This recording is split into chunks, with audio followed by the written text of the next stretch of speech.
किडी टून्स। सोने और चांदी का झरना। दोस्तों, आज जो कहानी मैं आपको सुनाने वाली हूँ उसका नाम है सोने और चांदी का झरना। बहुत समय पहले की बात है। कंचन अपनी माँ नम्रता के साथ रहती थी। कंचन के पापा किसी दूसरे शहर में काम किया करते थे, इसलिए वो सालों साल घर के काम से कंचन के पापा काम की वजह से किसी दूसरे शहर में रहा करते थे, इसलिए वो साल में एक बार ही अपने घर पर आया करते थे। एक दिन कंचन अपनी माँ से कहती है, मम्मी मम्मी, इस बार तो पापा को गए हुए 1 साल से भी ज्यादा हो गया, लेकिन वो अभी तक आए ही नहीं है। तभी नम्रता अपनी बेटी से कहती है, इतना मत सोचो बेटी, पापा के पास में बहुत ज्यादा काम है ना, इसलिए इस बार उन्हें देर हो गई है। ठीक है मम्मी, आप बोल रही होंगी तो ऐसा ही होगा। मम्मी, मैं अपने दोस्तों के साथ खेलने के लिए बाहर जा रही हूँ।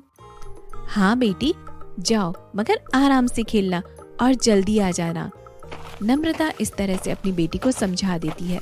एक दिन पड़ोस में रहने वाले 2 आदमी आपस में बातें कर रहे थे। तभी मनीष नाम का एक आदमी कहता है, अरे तुम्हें पता है राकेश भाई, वो कंचन के जो पापा है ना, उन्हें 1 साल से भी ज्यादा हो गया है बाहर गए हुए, लेकिन अभी तक वो अपनी बेटी और अपनी पत्नी से मिलने नहीं आए हैं। हाँ भाई, आप बिल्कुल ठीक कह रहे हो। पता नहीं उन्हें काम मिल रहा है या नहीं मिल रहा है, और दूसरे देश में क्या काम करते हैं हमें क्या पता। और क्या पता भाई साहब मर मुरा गए हो, वहाँ कौन है उनका ख्याल रखने वाला। ये तो बस इन दोनों माँ बेटी का वहम है कि वो वापस आने वाला है। मुझे तो लगता है उसकी मृत्यु हो गई है। वहीं पर खड़ी नम्रता इन दोनों की बातें सुन रही होती है। दोनों की बातें सुनकर नम्रता परेशान हो जाती है, लेकिन उन दोनों आदमियों से वो कुछ भी नहीं कहती और अपने मन में सोचती है, नहीं नहीं, ये दोनों लोग जो बातें कर रहे थे ये सब कुछ झूठ है। मेरा दिल कहता है वो जहाँ पर भी है सही सलामत होंगे। इतना बोलकर नम्रता वहाँ से चली जाती है। एक दिन नम्रता अपनी बेटी के साथ बाजार गई। तभी वहाँ पर शीला नाम की एक औरत नम्रता के पास आती है और फिर नम्रता से बोलती है, अरे नम्रता, तेरा पति दूसरे देश से अभी तक वापस नहीं आया? नहीं काकी जी, अभी तक तो नहीं आए हैं, लेकिन जल्दी आ जाएंगे। लेकिन बेटी, मुझे नहीं लगता कि तेरा पति वापस आएगा। मुझे लगता है तेरा पति को कुछ हो गया है। नहीं तो बेटी, इतना समय कौन लगाता है? 1 साल से ज्यादा हो गया है तेरे पति को, अभी तक अपनी बेटी और तुझसे मिलने नहीं आया। मुझे तो ना बहुत ज्यादा घबराहट हो रही है। अरे काकी, आपका दिमाग तो ठीक है ना? ऐसा सब कुछ भी नहीं है। ऐसी सब फालतू बातें आप मुझसे मत करो, और अगर आपको ये सब बातें मुझसे करनी है तो मुझसे बात मत करो।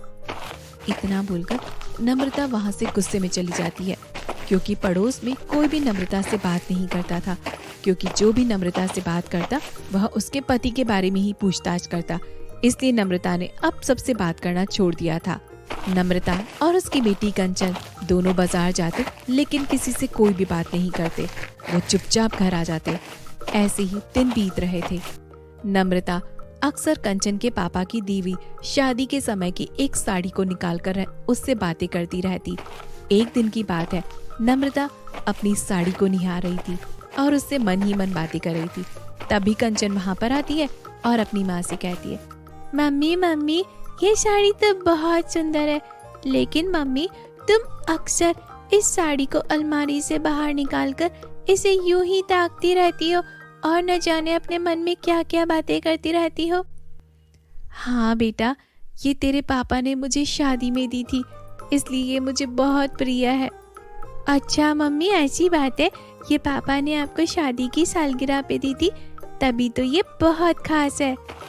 इतना बोलकर कंचन अपने कमरे में चली जाती है और अपने कमरे में जाकर सोचती है, मम्मी हर रोज पापा के गिफ्ट को देखकर उससे बातें करती रहती है।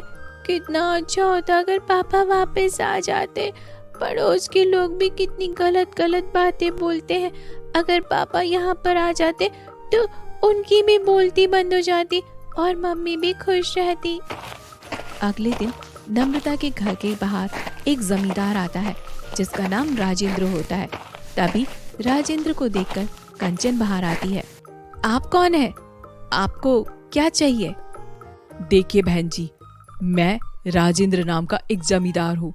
मैं यहाँ पर एक आलीशान बंगला बना रहा हूँ, इसलिए आपको हमारी ये जमीन देनी होगी ताकि मैं इस जमीन पर एक आलीशान बंगला बना सकूं। जी, मगर हम तो आपको जानते भी नहीं है और हम आपको अपनी जमीन नहीं दे सकते। हम ये जमीन नहीं छोड़ सकते हैं जी। मेरे पति कभी भी शहर से वापस आ सकते हैं। जब वो वापस आएंगे तब हम ये फैसला करेंगे। देखिए बहन जी, ये जमीन तो आपको देनी ही होगी। नम्रता और कंचन को अकेले देखकर जमींदार उन दोनों की मजबूरी का फायदा उठाता है और उनसे जबरदस्ती कागजों पर साइन करवा लेता है। अब नम्रता और कंचन बेसहारा हो चुकी थी। तभी कंचन अपनी माँ से कहती है, मम्मी, इस जमींदार ने हमारे साथ बहुत बुरा किया है। हाँ बेटी, हम कर भी क्या सकते हैं? तुम्हें पता है ना कि तुम्हारे पापा हमारे साथ में नहीं है। हम उनसे झगड़ा भी नहीं कर सकते हैं बेटी। चलो हम कहीं और जाकर अपना ठिकाना ढूंढते हैं।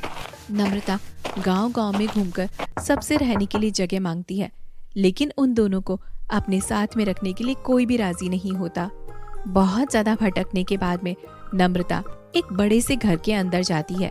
उस घर के अंदर जाकर वो देखती है कि उस घर में एक सेठानी होती है। तभी वो उस सेठानी से हाथ जोड़ के बोलती है, मालकिन, आप हमें अपने घर में रहने दीजिए। हम दोनों आपके घर का सारा काम करेंगे। बस मालकिन, हमें आप अपने घर में रख दीजिए। जो भी आपका ऊपर का काम होगा, जो भी आप हमसे बोलेंगी मालकिन, वो हम सब कुछ कर देंगे, मगर आप इसके बदले में हमें अपने घर में रहने दीजिए।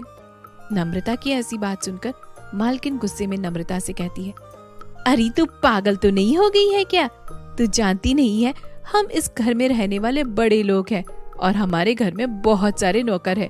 हमें किसी भी नौकर की जरूरत नहीं है। और तुम रही छोटे घर की, मुझे नहीं पता कि अगर तूने हमारे घर में चोरी कर ली मदद के नाम पे तो मैं क्या करूंगी। हम तुम्हारी कोई भी मदद नहीं कर सकते। कृपा करके तुम हमारे घर से निकल जाओ। नहीं मालकिन, मैं आपको विश्वास दिलाती हूँ कि हम दोनों आपके घर का सारा काम कर देंगे। हम ऐसे वैसे नहीं है मालकिन, आपको हम पर विश्वास रखना होगा।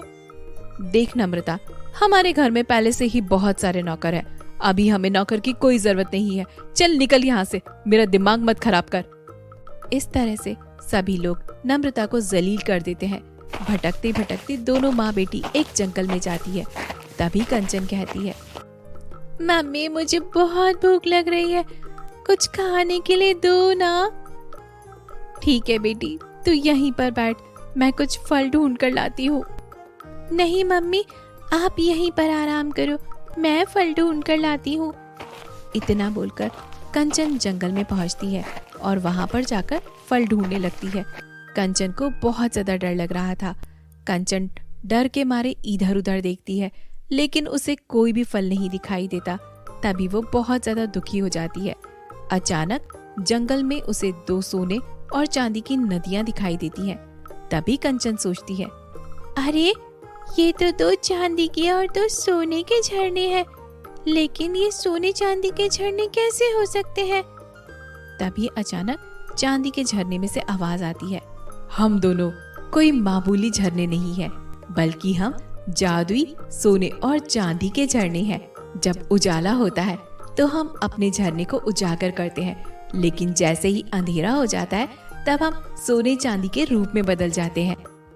लेकिन झरने जी, मुझे झरने के उस पार जाना है, मुझे फल ढूंढने हैं। लेकिन तुम इतनी रात में फल ढूंढने क्यों जा रही हो? क्या तुम्हें कोई परेशानी है? तुम चाहो तो हमें अपनी परेशानी बता सकती हो। क्या आप लोग मेरी मदद कर सकते हैं? हाँ, क्यों नहीं। हम दोनों सोने चांदी के जादुई झरने हैं, इसलिए हम कुछ भी कर सकते हैं। बताओ, हम तुम्हारी कैसे मदद कर सकते हैं? सोने चांदी की झरने की बात सुनकर कंचन उन्हें सारी बातें बता देती है। तभी सोने का झरना कहता है, तुम्हारे साथ तो बहुत बुरा हुआ है बेटी। ये लो, मैं तुम्हें बहुत सारे सोने के सिक्के देती हूँ, जिससे तुम्हारी सारी परेशानियां दूर हो जाएंगी। इतना बोलकर सोने का झरना कंचन को बहुत सारे सोने के सिक्के देती है। सोने के सिक्कर पाकर कंचन बहुत ज्यादा खुश होती है। और तभी चांदी का झरना कहता है, तुम चाहो तो मुझसे भी कुछ मांग सकती हो। नहीं नहीं, मुझे अब कुछ भी नहीं चाहिए। अगर वाकई में आप मुझे कुछ देना चाहते हैं तो बस आप इतना बता दीजिए कि मेरे पापा को घर से गए 1 साल से ज्यादा हो गए हैं, लेकिन अभी तक वो हमसे मिलने नहीं आए हैं, जिससे सभी लोग हमें तरह तरह की बातें बोलकर दुखी करते रहते हैं और ना जाने मेरे पापा के बारे में गलत गलत बोलते हैं। अच्छा, ऐसी बात है तो फिर तुम मेरे अंदर आओ, तुम्हें सब कुछ पता चल जाएगा। चांदी के झरने की बात सुनकर कंचन उस झरने के अंदर चली जाती है। झरने के अंदर एक बहुत बड़ा सा गोला होता है, जिसे देखकर कंचन बहुत ज्यादा खुश होती है। फिर कंचन उस बड़े से गोले के अंदर देखती है। कंचन उस बड़े से गोले में देखती है कि उसके पापा का पासपोर्ट खो गया है, जिस वजह से वह हमसे मिलने नहीं आ रहे हैं। कंचन यह देखकर काफी ज्यादा खुश होती है कि उसके पापा अभी तक जिंदा है और सही सलामत है और उन्हें कुछ भी नहीं हुआ है, बल्कि उनका पासपोर्ट कहीं गुम गया है, जिस वजह से वह उन दोनों से मिलने नहीं आ रहे हैं। कंचन उस चांदी के झरने से बाहर आती है और फिर कंचन सोने और चांदी के झरने का शुक्रिया करती है और फिर उसे अपनी सारी परेशानियों का समाधान मिल जाता है। इतना बोलकर कंचन सोने और चांदी के झरने को बाय बोलकर आगे की तरफ बढ़ती है। कंचन आगे जाकर अपनी मम्मी को सोने और चांदी के झरने के बारे में बताती है और फिर अपने पापा के बारे में भी बताती है। फिर कंचन और उसकी माँ उन सोने के सिक्कों से एक अपने लिए एक बड़ा सा घर बनवाते हैं। इसके बाद में वह दोनों उस घर में खुशी खुशी रहने लगते हैं। दोस्तों, अगर आपको हमारी वीडियो अच्छी लगी हो तो वीडियो को लाइक करें और आने वाली कहानियों के लिए हमारे चैनल को सब्सक्राइब करें। मिलते हैं अगली वीडियो में, तब तक के लिए बाय बाय, गुड बाय।